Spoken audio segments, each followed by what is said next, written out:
Hello everyone and welcome to another episode of Losing the Plot. I'm Leo Robertson. I find artists of all varieties I find interesting. They're usually writers, they don't have to be.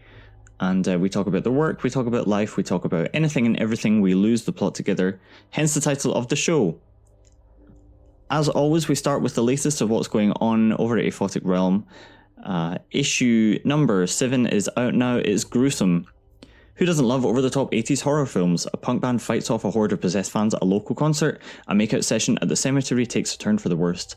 Slashers, critters, demons, gore, hairspray. The 80s horror B-movie aesthetic is what issue 7 Gruesome is all about, so do check that out. The Realm also has its own merch store right on the Aphotic Realm site itself. You can buy t-shirts, beanies, caps and tank tops.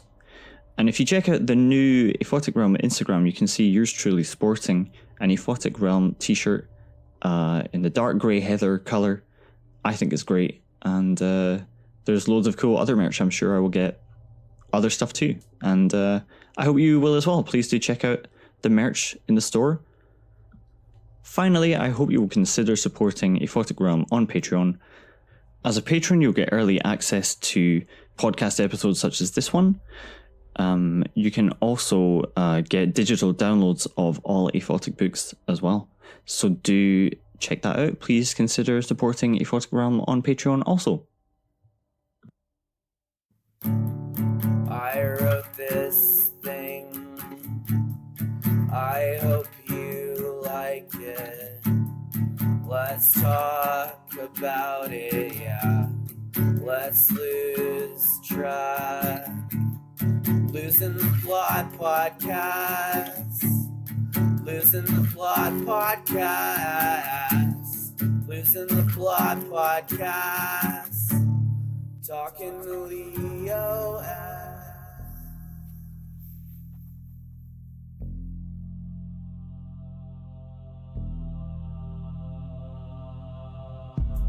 Our guest this episode is Chad Lutzke.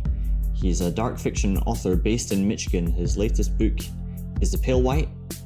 It's a very dark novella. It's out now with Crystal Lake Publishing. I hope you'll check it out. I really appreciated the chance to get to chat to Chad about his work, and I hope you enjoy it. Here it is. So your latest book is The Pale White. It comes out pretty soon. It actually just came out yesterday. Brilliant. It's quite a difficult subject matter, right? Is this how did you decide to write about this? Initially I just planned to write another coming of age thing, but I wanted to use females this time because I hadn't done that before. And originally it was going to be a vampire thing where all the girls were going to be vampires, and they were not going to know they were vampires until they were given some information along with contact information for all of the people who had wronged them. And then they were going to go on this West Coast bloody road trip full of revenge and murder and killing to get back at those who wronged them. And then after writing about a third of that, I scrapped the whole thing and started over again, and then rewrote it again in a different tense. But yeah, for the most part, I just wanted I'm not sure why I picked the topic that I did as far as the sex trafficking. It's I know that it's a big problem. I think it's probably a much bigger problem than we know that it is. Mm. And I mean, I try not to linger on that and deal more with like the aftermath and trying to heal and move on from, if at all possible, from that kind of trauma. Why was the all-female cast was important to you because you'd never done something like that before, but was it important for other reasons? Not really. As I was writing it, I realized that after I'd started, I realized that female readers don't have like a boy's life. You know, they don't have like the quintessential female-centric coming-of-age book that they can. I mean, I'm sure they're out there. I just, off the top of my head, I can't think of any. I know Grady Hendrix put a wonderful book out within the last couple of years, My Best Friend's Exorcism, and that's female-centric coming of age, great book. But I just don't think that there's enough of them. And I realized that after, I was like halfway through the book, and I was like, maybe. So then I started to get stressed, thinking, here I am, this guy, what do I know? And I'm writing in a first-person narrative with a female, and so I better make this, I better make this work. Were you thinking in particular of any females that you know when you were writing these characters? No, not anybody in particular. Unfortunately, I know a lot of women who have gone through sexual trauma, even one who has been involved in a sex trafficking ring. And I know the kind of trauma that they go through, and I know that it's not something that they experience and then it's gone. It always lingers, and it affects their many different aspects of their life, and it stays with them. Some of them deal with it better than others, and some of it they just let it it just takes over their whole life, their future decision making and their ability to cope. And I think that's why I try to kind of paint different pictures and different ways of dealing with the three different girls, even though they'd been through different, for different, one of the girls had only been in there for a year, one had been in there for like a decade, one had been in her whole life, essentially 9 years. So, but despite that length of time, I know that there's always,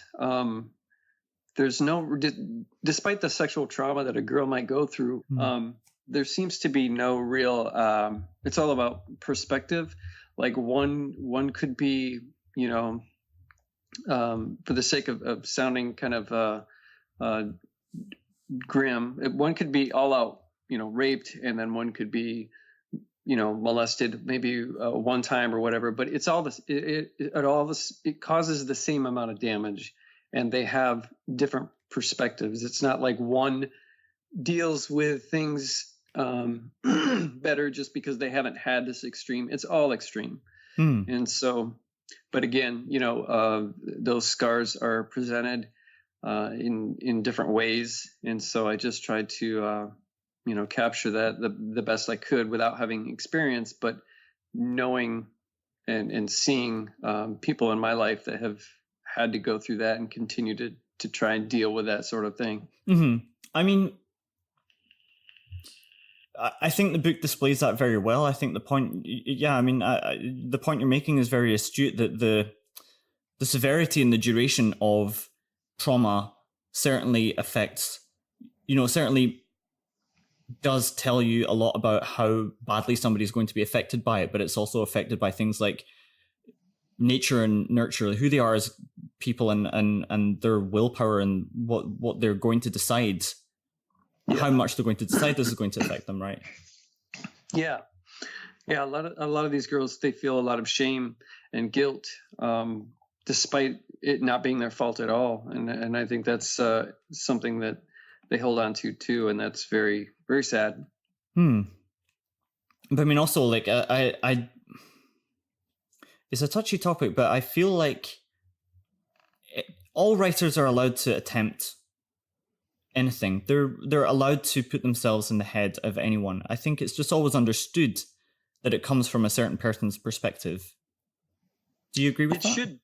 I do agree with that, but I know that not everyone sees it like that, which is a shame. I mean, for the most part, I think people agree. If you're a writer, or making a movie or a painting or being creative, you can't be expected to just stay inside this box and write literally only what you know. If that were the case, then we wouldn't have, Middle Earth, and we wouldn't have Hogwarts and stuff like that.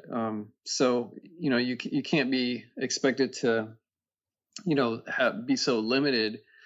But it was something that was, because it's touchy and because I'm a male writing as that, I tried to be as careful and sensitive as I could, and try to deal with it with tact, and not bog it down with unnecessary illicit details. Because, like, the project with my podcast, I mean, everyone has their own angle. I'm really interested in the person behind the books, but I know that I mean, that may or may not be important. You have pointed out that you know women who have gone through this trauma, and that certainly, I'm sure, did inform this book. And I don't think that it's indulgent at all. Again, it's a similar question, I suppose. But like, is it important to you that you're writing from experience? Not not necessarily. I consider myself to be almost a hyper empathetic person, and so when I hear somebody going through something, I really connect, like, on a profound level, to the point where it's almost a curse. I can hear some bad news. It doesn't even have to be from someone that I know. Just hear about it and can ruin my whole day, because I automatically just throw myself in their shoes, and I just imagine what they're going through, what their family might be going through, and I just take it all in. And so in my everyday life, that's part is a real drag, but I think it's helpful when I write, because then I feel like I'm maybe able to connect a little bit more and build empathetic characters. I completely relate to that. I think people, I'm one of the most sensitive people I know, and people, it's real. It's really difficult. People get really annoyed at me. Like, why are you taking that so seriously? Why are you getting so involved? Yeah. Do you think that's a typical writer's temperament? No, I don't. I don't know that it is, and I don't know that that's even what it takes to be good at writing empathy. I don't know. I can only, I guess, speak for myself. I don't know that that's typical or not. Where do you think that hyper empathy comes from in you? I've been through some difficult times in my life, I think, and some of the times happened where I felt invincible at the time, and then things would happen, and you just kind of realize that anything can happen at any moment, and it does. And when you start to see stuff happen, when I was younger, I would see stuff happen on the news, or I would hear stories about things happening, people dying, or traumatic things happening to people. And it almost felt like it didn't really happen, because I wasn't seeing it in front of me. So it never really affected me. You could turn on the news and see people getting shot or bombed or whatever in another country. And it just somehow, especially when you're young, it has a tendency not to really do much, because it just feels like, and maybe it's because we're desensitized from watching, horror movies and stuff like that. But when something hits close to home, yeah, I think that maybe that's where that came from. And just having some hard roads in my life, it has probably just helped me to sympathize and empathize with the stuff that other people might be experiencing, because I've been there. I mean, I haven't been there like with these girls in the book and other women that I know that has gone through this trauma, but I do know trauma, and I do know loss, and I know grief, and so that it's to go through something like that, I guess. As I got older and wiser, and life kind of got scarier, maybe I just was able to, I guess that's how it happened, just life experience. Yeah, it's I understand this idea of, like, you build an emotional skill set, and then you can kind of extrapolate from there. You go, okay, I've not been in a situation that bad, but I remember when I was one that was less bad, and then I'll just dial up the volume, so to speak. Yeah. Yeah, absolutely. You mention, I mean, I imagine you must be a fan of horror films, though, even if you think that, do you think that they desensitize people? Well, sure. Yeah, I mean, look how horrified people were. I mean, of course, we weren't alive at the time, but we hear about the people being horrified of like Frankenstein with Boris Karloff. And now, I remember my youngest son, when he was, I think he was 6 or 7, he wanted to watch a horror movie. So I actually put on, it was either Frankenstein or The Creature from the Black Lagoon, and he just couldn't stop laughing. There was nothing, scary about it at all. And even though he hadn't seen horror, whether it be from video games or maybe just images, maybe a magazine covers that he would see or book covers that he would see, or even just regular TV, it just wasn't scary at all to him. So my kids are several years apart. I have 3, and they're all 10 years apart, 9 to 10 years apart. And so they've all been through, if they want to be introduced to a horror movie, I try to start real tame.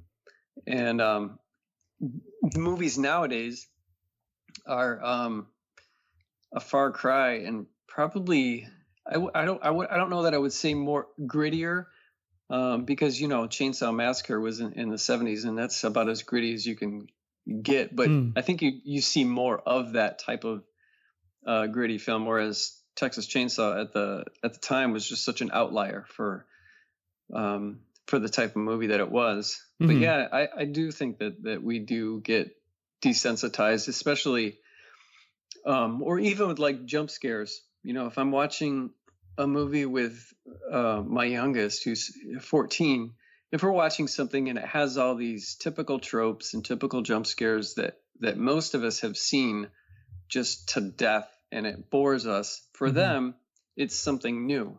Just like we're bored of slashers because except for maybe for nostalgia or whatever, but it's been done to death, and you put somebody else that hasn't seen that before, and but over time it does get boring and drag on, and it's like beating this dead horse, I guess.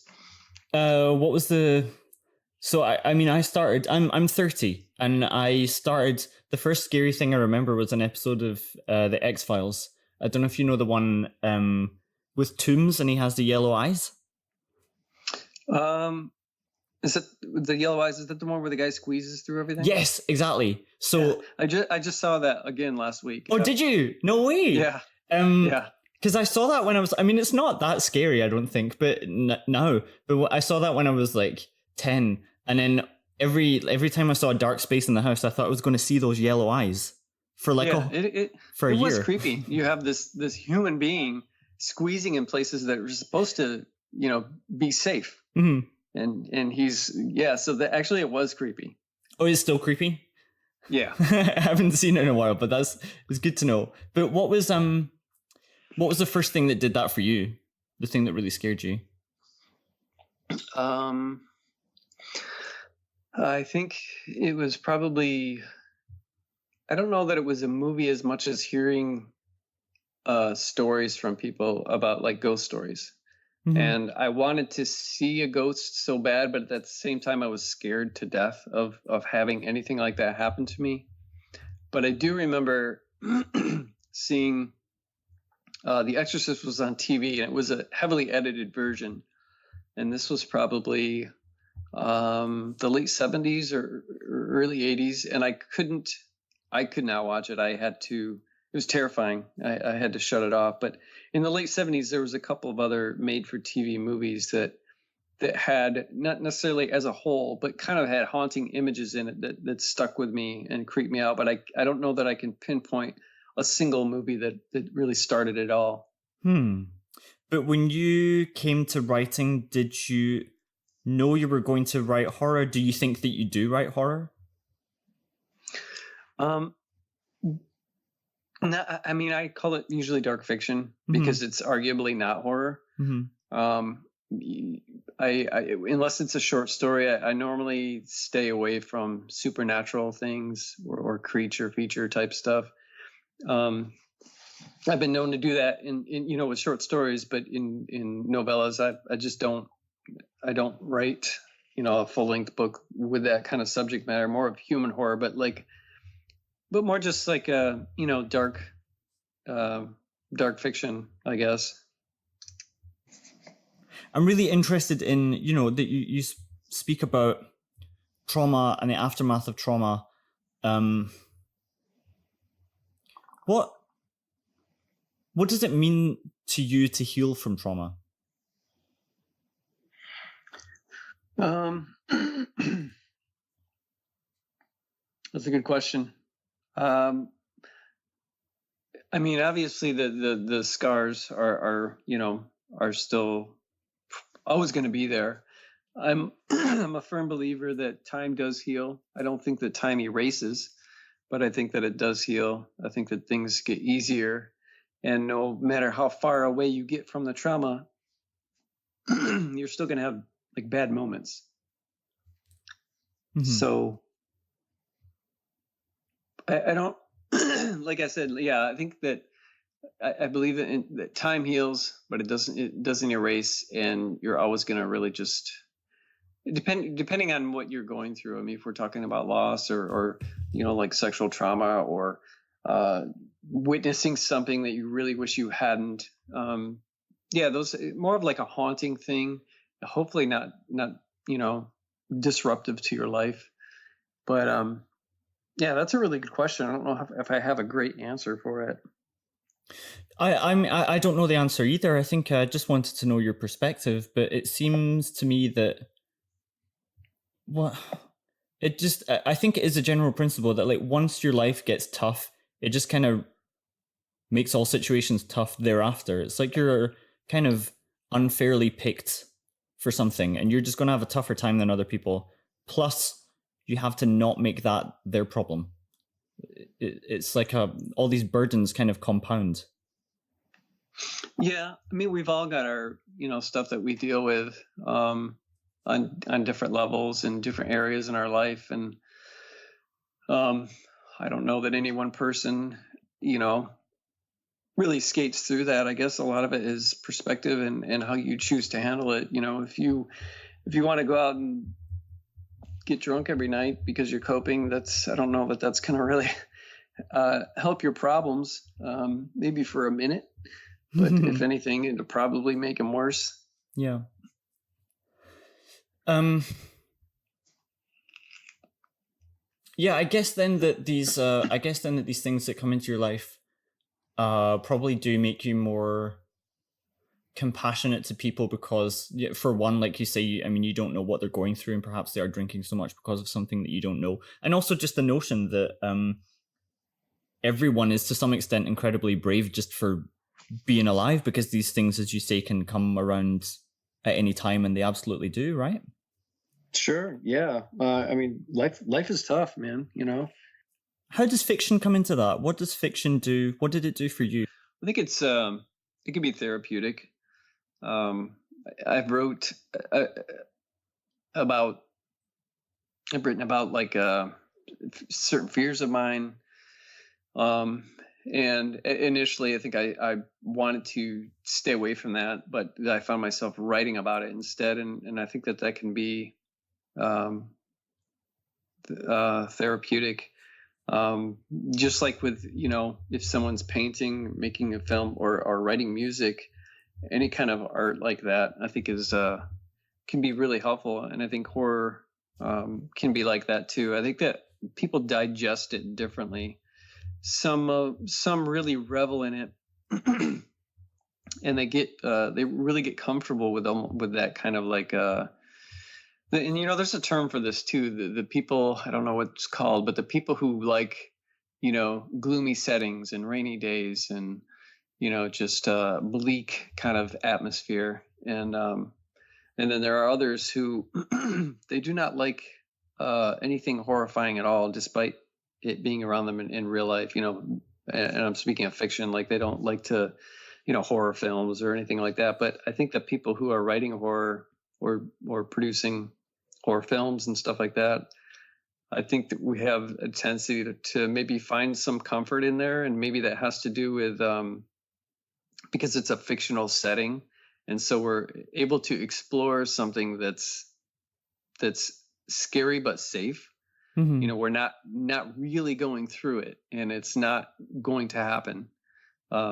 So we get to kind of experience it in a almost a safe environment. Kind of. I don't know why this popped in my head, but the holodeck in the Enterprise on Star Trek, Mm-hmm. when they go in there and they can experience all this wild stuff that isn't real. Yeah, absolutely. You make an interesting point as well, which is, as much as it is, an enjoyment of scares, the therapy of scary situations, it's also an aesthetic as well. It's like some people just enjoy a horror flavor of story. Yeah. Yeah. My wife thinks I'm, sometimes when I'm tired and I just want to relax, and we'll lay in bed and watch TV, and I'll put Shudder on, and I'll put like the worst slasher or something like Slumber Party Massacre, and it's just a bad, horrible movie, and the dialogue is horrendous, the acting is just terrible, and she'll walk in and be like, "What are you watching? How can you watch this?" And it's like, I realize that I'm watching something that I can't share with anybody else, but for whatever reason, I am really like getting off on it. I am, it could be nostalgia. I don't know what it is, but I'm enjoying, as bad as it is. I'm thoroughly enjoying it, and she definitely doesn't share that with me. That's your comfort food. Yeah. That's straight. Well, like, what do you guys watch together? We watch a lot of series stuff, like TV series. Right now we're watching The Sinner on Netflix, and we discovered a show called Boston Legal because we're a big James Spader's fan, and he's on that. And just any kind of series on Netflix or Hulu. She's not a big horror movie fan. Sometimes I'll get her to watch. I think the last couple of movies I got her to watch, horror films, she did like. I made her watch It Follows and Hereditary, and she both really liked those, surprisingly, because Hereditary is horrifying. Tell me about your involvement with Shock Totem.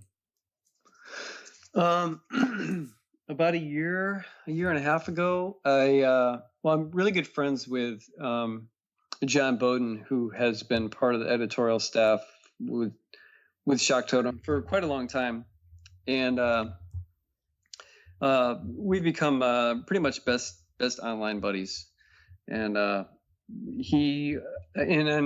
I got to kind of befriend a couple of other people on the staff, and there had been a hiatus for at least a couple of years with Shock Totem, and John asked if I wanted to help out and be part of maybe a resurrection issue. So we just came together and we had a meeting and we talked about some stuff. And I tried to be a kind of a driving force with, because we had some issues with trying to, we wanted the next issue to come out much sooner than it has. And it's been a really, really long process. But it's been, for the most part, it's been a pleasure getting to know those other people more and being a part of that. In particular, reading that much slush, which I've done before, but I think that every writer should be in a position at some point to tackle a bunch of that amount of slush like that, because I think it helps you as a writer, because then you start to realize what editors might be looking for. We got over 800 stories, and when you get that many stories, and you can't possibly read every story from the very beginning to the very end. I don't know any place that does that. I did it one time when I had an open call for an anthology that I put out, but that was only 100 submissions, and I read every single one. But when you get that many, there's no sense in moving past the first 2 or 3 pages if the writing is just horrible and everything is cliche from the first sentence. There's just no sense in going on. So it just kind of it kind of helps you, like be in that editor mindset and realized, man, I should probably have my first page like really, really, capture them right away, because if they're getting 1,000 submissions and they just want to get to the end of this and my story sucks the first 2 pages and then picks up, that's not gonna cut it. So that was a neat experience. Still working on the issue. I'm not exactly sure what's going on right now, but there's a lot of really cool stuff in that issue. Do writing credentials mean anything when you're reading these stories? No. For the most part, I mean, the author's name was there, and there would be, sometimes they would include a bio or whatever, but I would for the most part ignore it, or at least try to. The only time that it kind of made me nervous if I recognized a name that was maybe an acquaintance of mine or a friend of mine, because then it makes it a little bit more difficult to say no, even though you're going to, if it's not up to par. But it just makes it, I don't know, maybe more uncomfortable to have to say no. But no, there's not any kind of I have never seen anybody submit a story and then all of us go, well, we should take this because this guy is real big right now. Yeah. That doesn't happen at all. No, of course not. I know that it does in some places, I'm sure. If you get a story from Josh Merlerman, that's going to be really hard to say no to, I guess, because, that's probably going to sell. But,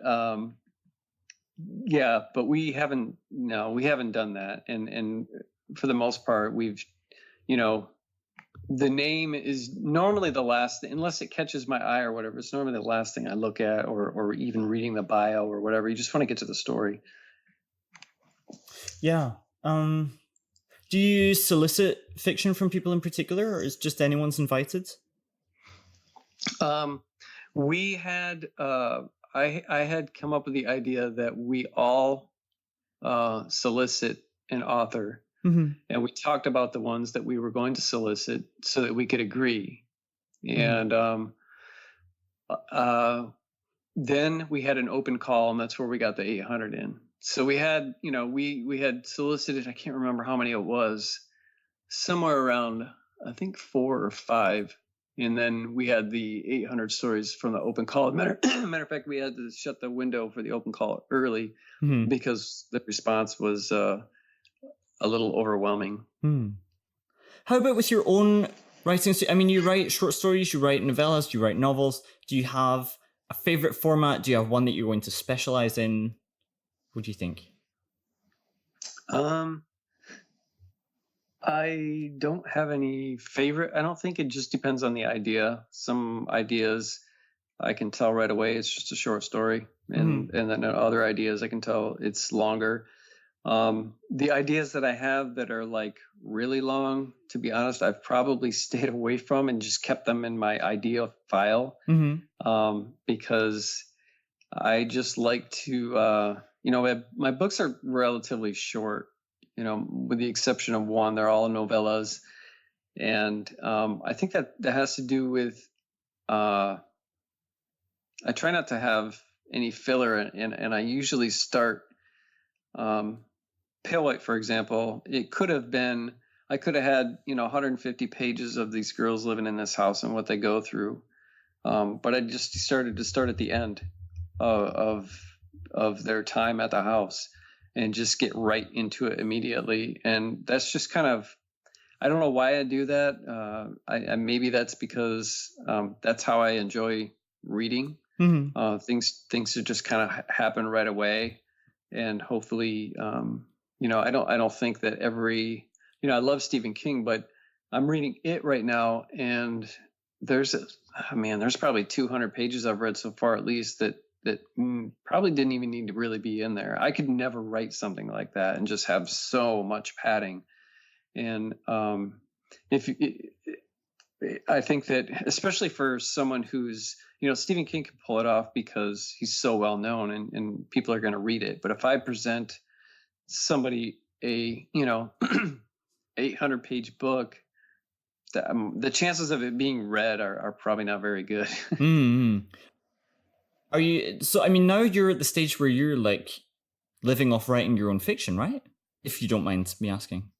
I do have a part-time job that was full-time until about maybe a year ago, and I've taken it down to part-time. I'm not ready to quit just yet. I mean, that's the goal. It would be great if I could just focus on writing. I have to put the books out, and then I get invited to anthologies, and then I try to keep my Patreon page going and give them exclusive content, short stories that and things that aren't published anywhere else. Mm-hmm. So that keeps me busy, but I would love to be able to focus on just that so that I could, not even have to work part-time. Yeah. What about, do you have like particular stories that do you just write the next thing, or do you have stories that you're like, oh, I can't wait until I write that one? I've got a couple stories that I'm looking forward to being able to get to, but I can't right now because of, just other stuff that's going on. I'm writing a couple collaboration pieces, which are fun. Don't get me wrong. I'm really excited about getting to them. But as far as like my solo stuff, for now anyway, now that the Pale White is out, those are kind of on the back burner. But I'm looking forward to getting to them. And that has happened before. I've been in the middle of writing a book, came up with a great idea for another book, and I just couldn't get done fast enough with the one because my mind was, really trailing off into this other territory, and I wanted to get there. The Pale White is out now. Is there anything else forthcoming that you want to let us know about? I just had my book, Foster Homes and Flies, released in hardcover about a week ago by Poltergeist Press. Nice. It's beautiful. They did a great job on that. And then I have a handful of anthologies coming out. Midnight in the Graveyard, I think, is the name of one of them. That's coming out through Silver Shamrock. Right. Publishing. And that'll be out. That's been everywhere. I'm sure everyone's seen it by now. But it's got some great authors in it, including Robert McCammon.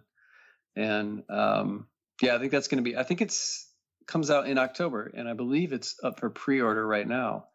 And then there's a charity anthology that I was invited to that's coming out called Dark Tides, and I believe that's also coming out in October. And I have a story in that, along with a bunch of great authors, including Neil Gaiman and Stephen King, and some of my peers. So I'm excited about that too. I'm real proud of both of those stories that are in those books. And there's a couple of other things that don't have release dates, but other than that, I don't have any. I'm writing, like I said, I'm writing a couple things I'm writing a book with John Bowden right now.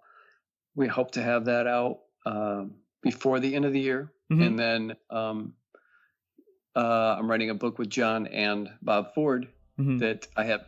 That's just it's in the toddler stages right now, so there's no idea when that could be out, but that should be a blast. I'm glad we managed to set this up. I really appreciate your time. Yeah, Leo, thanks a lot, and I really appreciate you taking the time to read the book too. Oh, absolutely. It's a great book. I can't wait to recommend it to my listeners. The Pale White is out now with Crystal Lake Publishing. Thank you so much for listening. If you are a reader, writer, editor, anyone who wants to come on the show, anyone who wants to tell me anything about it, you can always do so using losingtheplotpodcast-at-gmail-dot-com. And I look forward to hearing from you. But until next time, bye-bye.